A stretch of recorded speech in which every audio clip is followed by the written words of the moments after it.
नमस्कार विद्यार्थी मित्रांनो, आज आपण आजच्या शॉर्ट व्हिडिओमध्ये बघतोय दोन चलातील रेषीय समीकरणांचा आलेख। याच्या पूर्वीच्या सेक्शनमध्ये आपण बघितलं होतं की समीकरण कसं सोडवायचं। एक रेषीय समीकरण, त्याच्यानंतर आलेखाचा एक प्रकार येतो। आलेखाविषयी आपण मागच्या इयत्तेमध्ये शिकलो होतो, ते बघूया थोडक्यात। एक दोन चलातील रेषीय समीकरणांचा आलेख ही एक सरळ रेषा असते, जे आपण नेक्स्ट याच्यात बघणार असतो। परंतु लक्षात ठेवायचं, दोन चलाचं जर रेषीय समीकरण असेल तर त्याचा आलेख ही एक सरळ रेषा असते।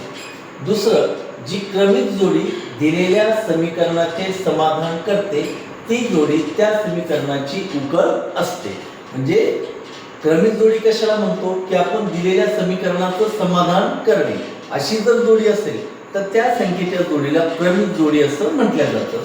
तिसरं आहे, क्रमिक जोडी त्या समीकरणाच्या आलेखावरील एक बिंदू दर्शवते। क्रमिक जोडी काय करते, जो आलेख असतो त्याच्यावरील एक बिंदू दर्शवते।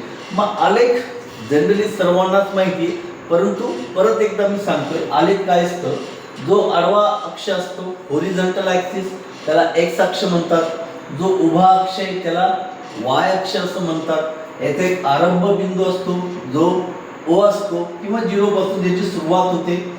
यामध्ये उजव्या साईडला सर्व धनसंख्या असतात, 1 2 3 4 5, आणि आडव्या अक्षामध्ये डाव्या साईडला ऋण संख्या असतात।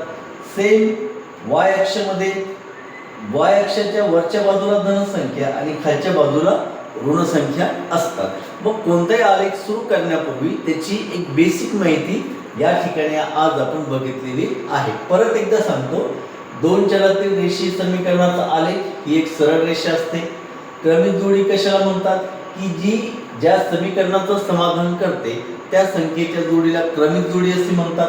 क्रमिक जोडी समीकरणाच्या आलेखावरील एक बिंदू दर्शवितो आणि आलेख मध्ये काढताना लक्षात ठेवा, आडव्या अक्षाला एक्स अक्ष म्हणतात, उभ्या अक्षाला वाय अक्ष असं म्हणतात।